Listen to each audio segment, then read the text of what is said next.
Welcome to the SDA Housing Podcast, brought to you by NDIS Property Australia.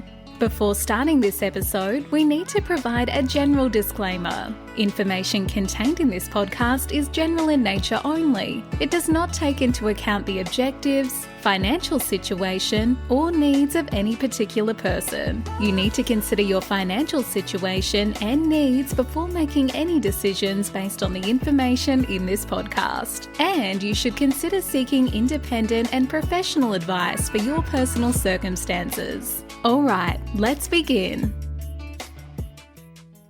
Hello, everybody. My name is Minh, and I'm your co-host with two other co-hosts. Co means two. What's three then? Is there a word for three? No, I think it's just co-host. Trifecta. I've got a full trifecta. Trifecta. Anyway, where was I? The SDA Housing Podcast is a show that explains, highlights, guides, and brings awareness about all things SDA in everything in this world. Debbie, Elizabeth. Hello. Hey, guys. Hello. We have no topic. No, Elizabeth's come up from Melbourne. She's spending the day in the office, so we thought we'd record a podcast. Well, we've thrown a couple of subjects around, but I think we're pretty excited because we've got a lot going on in South East Queensland now. This may contradict a year ago where we said, it's oversupply, don't go there.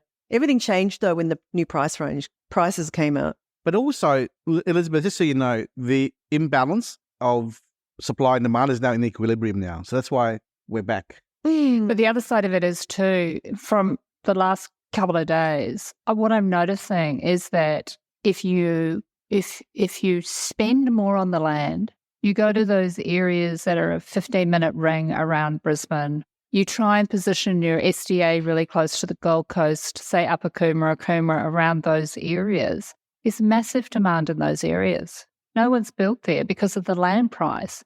So you've got a saturation in areas where there's lower land price, and you've got this huge demand in these other areas. And what we're also finding is that where people have built early on and they've built inferior product, people are living in them and they want to move out. I did a SDA Unlocked a couple of months back on the Gold Coast, and I was really shocked to see the data, which was 45%, I think, from memory, of people currently living in SDA want to move.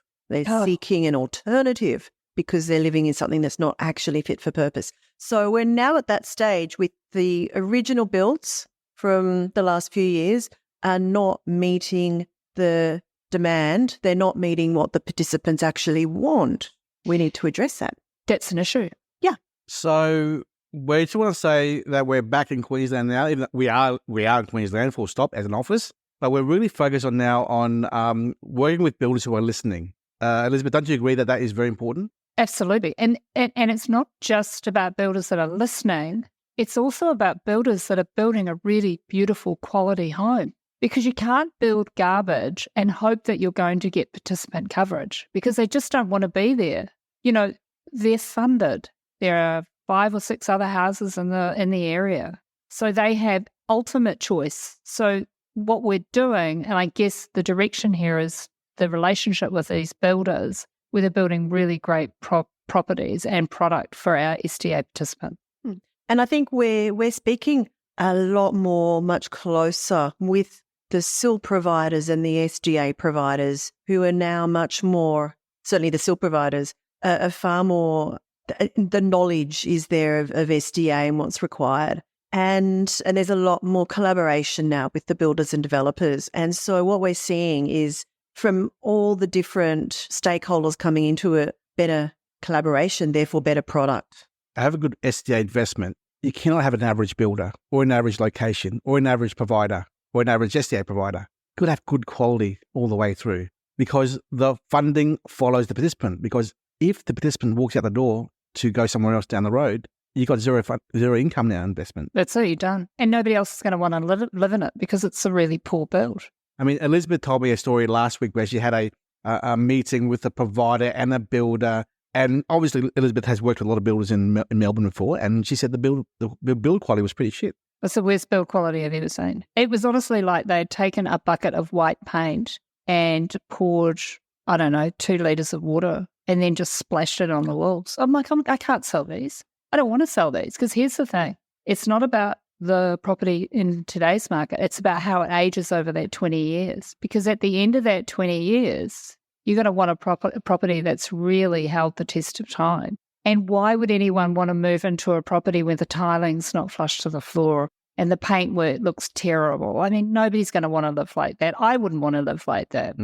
Elizabeth, you're right. We've been seeing a lot of nobody builders turning into the market. Oh, yeah, they're all here now. And a lot of nobody providers are showing up now. So use a bit of common sense, everybody. If this provider is a startup and is a no brand, has no presence or history in the marketplace, or the builder has no history in the SDA NDS build marketplace, question your decision as you are about to engage this cheap builder in this cheap location using cheap providers. Oh. Do not go cheap.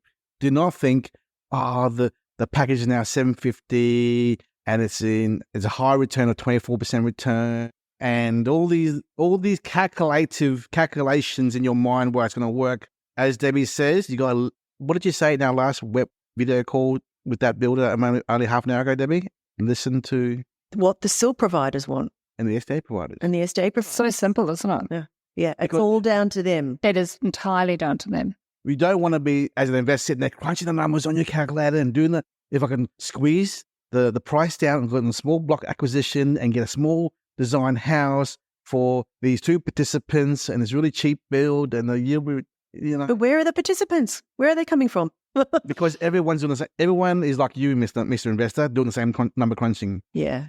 Think about the outcome, not the income. That's our biggest advice to every investor. I like that phrase. That's good. Now, shall we bring it back to what's happening in South East Queensland? What have we actually got going on here? Well, I think for us, we're really focusing on the designs and the quality of the builders. Yes, period. And this is my advice to anyone who's looking about engaging a builder. If the builder does not want to allow for changes and variations and modifications because they're saying, but it meets the minimum standards, and they refuse to do changes, then run for the hills. Because you want someone to work. You want to work with a builder who understands the market and can be adaptable to the requirements of participants, right, Elizabeth? Yeah, exactly right. When a builder says no and no and no, don't deal with them. That's a bad situation. Stay away from them. I think the thing is too, by being participant-centric and by caring about the participant the way that we do, we're actually protecting the overall investor inside of their investment. If you're not thinking about the participant initially and their care, don't get into this program. Don't buy an SDA property. There are plenty of other properties out there to buy.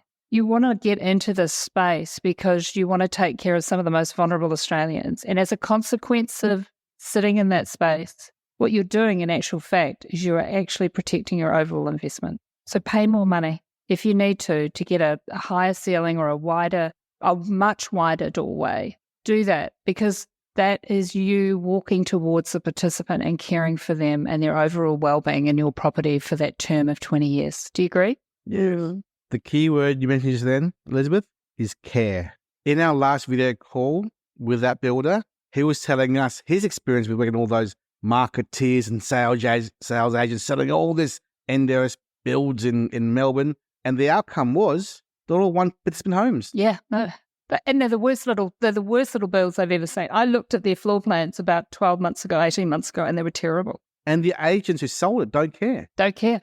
But here's the thing. What happens is the investors look at the returns and the yields and they stop using all rational thought. That goes completely out the window. And that's why they need to be responsible for their own research. They need to participate and be actively working with us, wanting to know what the data is. They want to have a look at what the actual, even just the area profile. Debbie and I did a show a wee while ago and we talked about population trends in various different areas. Be involved in your own research as well. Don't wing it in this market. Don't be blinded. Don't be blinded. By the dollar. by the return, the yield. Yeah, absolutely. So if we're talking about builds, and yes, we know that they need to be quality in good areas.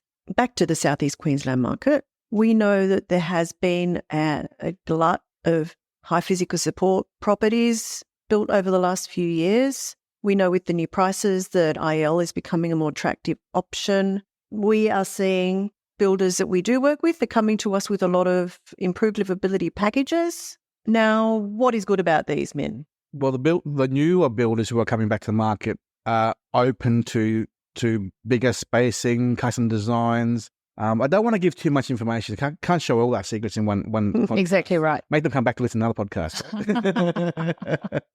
So advice is think outside the square, do something different. Do not build or design what everyone else is doing out there, because you don't stand out in the crowd. And I think we should do a podcast called Future Proofing. Yeah, because we work on that. That's so critical. Just half an hour of the ideas that you can do as an investor to future-proof your property. And future-proofing doesn't mean a physical trait to the house. Future-proofing can be the engagement of a SIL and SDA provider who are arm's length distance from each other, not a 2-in-1, both an SDA provider hat and a SIL provider hat. That's an example of a invisible trait there. So we're going to cover a lot of different topics of how to make your product, the SDA investment home, be future-proof by all these different ideas that we're going to present. And we'll go to that next few weeks. So that'll be a different topic. Yeah, that's my favourite one, because we often have conversations with clients about that. Because you want to be relevant, not just today, but our 5, 10, 15 years down, 20 years down the track. Yeah.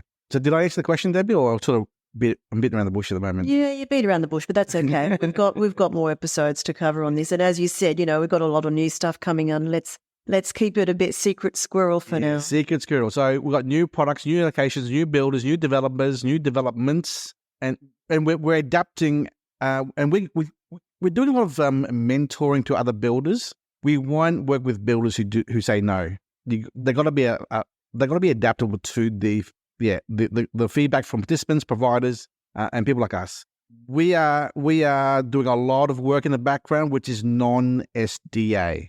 Now, why would we be talking about this non-SDA topic on this SDA housing podcast? Well, Minh, what is the name of our company? NDIS Property Australia. Exactly. And NDIS Property isn't just Specialist Disability Accommodation. And we have discussed this a number of times on previous episodes. There's a lot more to it. And a lot of that actually relates to SDA properties as well. There are different options for tenancy over and above SDA. So it's all relevant. Once you start to unpack that too, it starts to get really exciting, doesn't it? Yeah.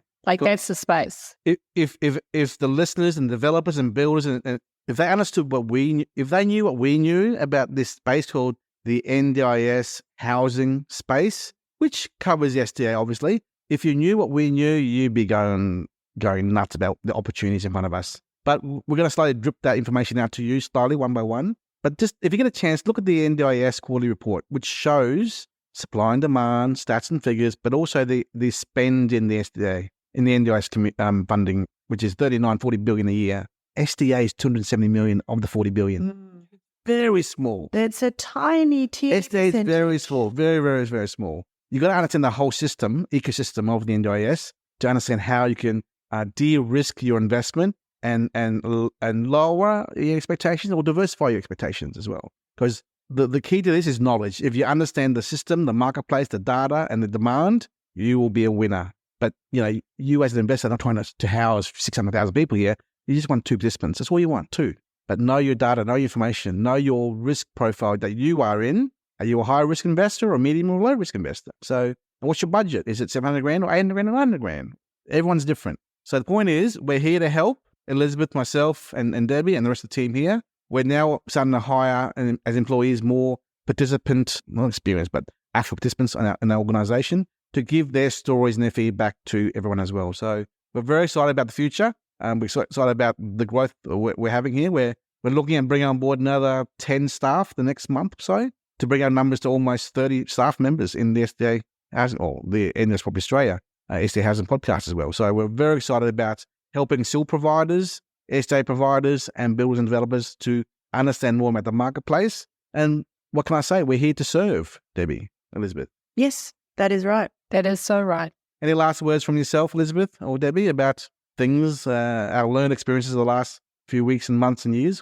I think I'm really excited about what's happening in South East Queensland, because I was worried that I couldn't look at this market. And just with the meetings over the last couple of days, I feel really confident about the direction that we're all taking here. It feels good. Yeah. I guess we're just seeing a massive shift. I've just been looking at the latest quarterly data and it's, there's some movement there in terms of pipeline. Figures have gone up again in different areas. But I think we've now come out of that lull period post-COVID when everything just went to shit in South East Queensland, particularly with the building industry. Things are moving, things are happening, the price guide changed things, and there's just a real shift in the market in general, not just in South East Queensland, but everywhere. But it's just really exciting. Yeah, indeed. As always, we welcome anyone to come on board our podcast to be interviewed. If you're a SIL provider, participant, or an SDA provider, or an investor, we're always keen to learn ourselves, ideas or concepts which have not been implemented or been published out there. We love to talk to everyone out there if we can. And please email us your requests for topics to be covered on info@ndis.property, or call our office, talk to Debbie on 1300 254397 on any NDIS, SDA, SIL, respite topic you want, because we're here to serve, we're here to help. And let us know if you want some help. We'll fly to you in Melbourne or Sydney or Adelaide or Perth, and we'll do what we can to help the people out there who are developers, builders, and participants and investors as well. Yeah. Thank you so much, ladies. Thank you for coming on the show, and let's follow up in a few weeks' time with a topic of future-proofing. Yeah, future-proofing. Yay. Yeah. Thanks, Minh. Thank you. Thanks, Minh. We hope you enjoyed this episode. Please make sure you are subscribed and following us so you can keep in the loop with all of our upcoming episodes. We would really appreciate it if you could leave us a 5-star rating, a written review, and to share this podcast with those that could benefit. Until next time, catch you on the next episode.